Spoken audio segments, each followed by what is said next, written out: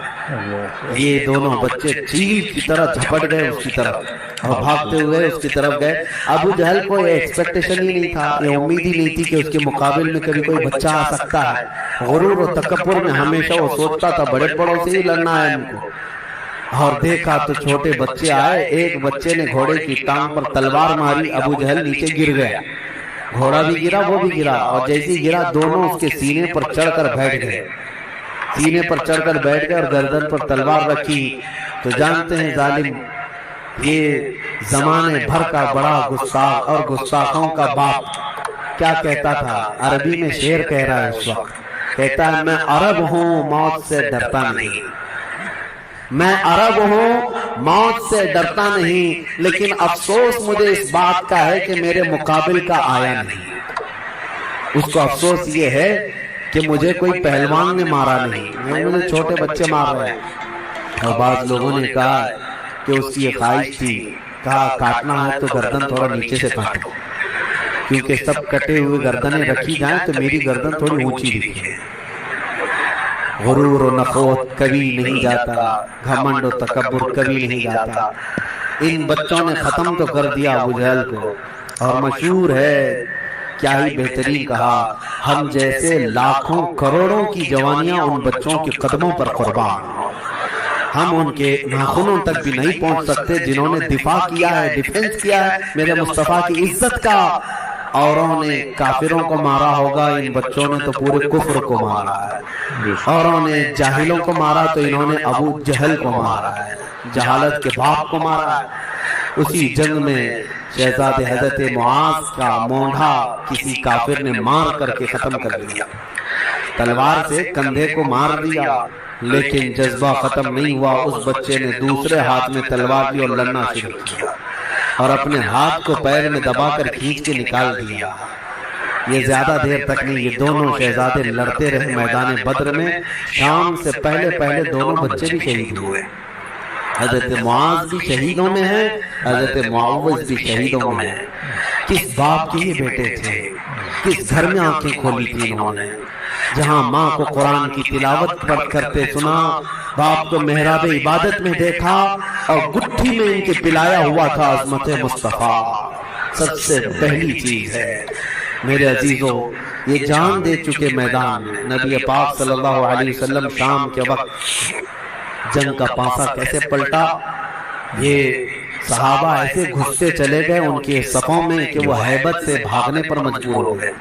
مکہ کے کفار جتنے بھی تھے سب کے سب اپنا ساز و سامان چھوڑ کر میدان سے بھاگنے لگ گئے۔ وہاں پر اپنے مویشی چھوڑا، اپنے بہت سارے چھوڑا، یہاں تک کہ 70 قیدی پکڑ میں آئے اور 70 مارے جا چکے تھے، 140، اور صحابہ میں 13 شہید تھے، ایک زخمی تھے۔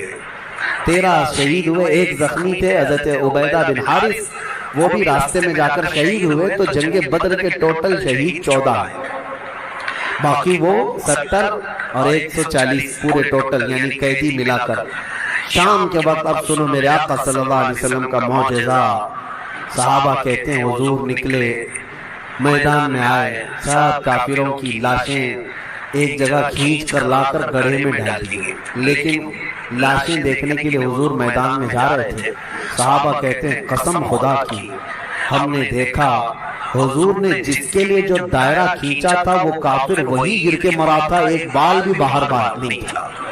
حضور نے جس کے لیے لکیر کھینچا تھا وہ کافر اسی میں گر کر مرا ہوا تھا. حضور نے جو نشان بنایا تھا ابو جہل وہی مرا ہوا تھا, عتبہ وہی مرا ہوا تھا, شیبہ وہی مرا ہوا تھا.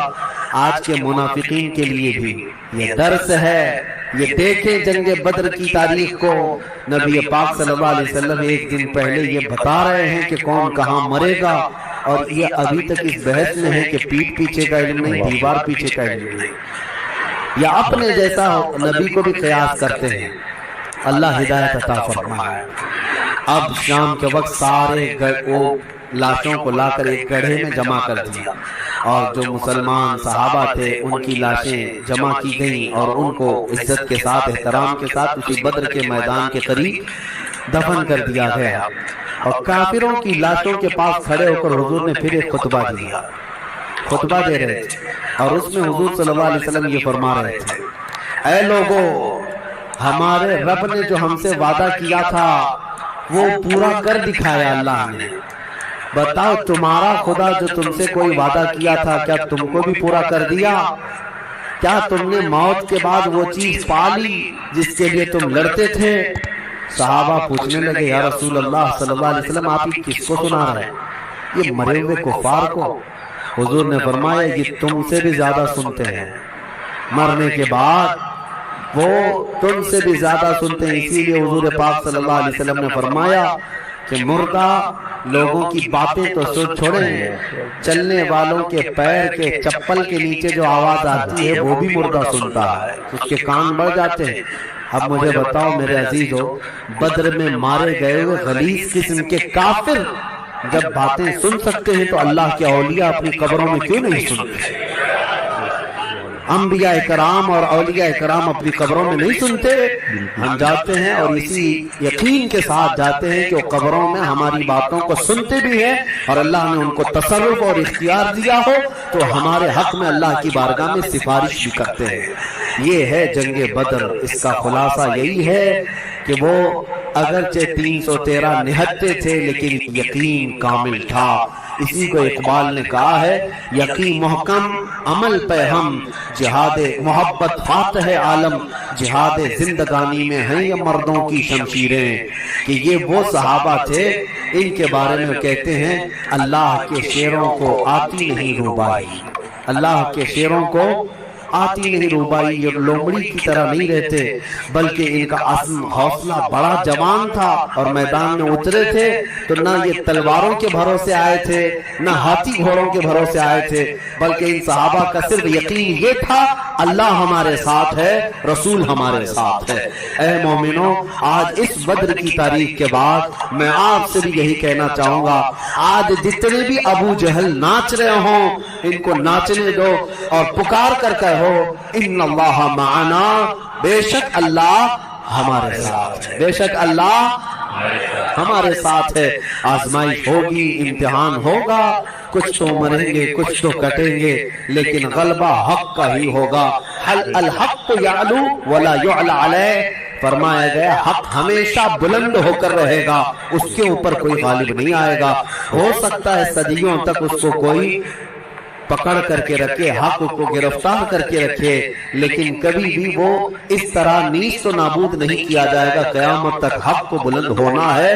اللہ کریم ہم سب کو حق جماعت کے ساتھ زندہ رکھے اور ہمیں غلبہ اسلام کا وہ سنہرا دور عطا فرمائے, جب ہم دیکھیں ہمارے ہر گھر سے آواز آئے لبیک یا لبیک یا لبیک یا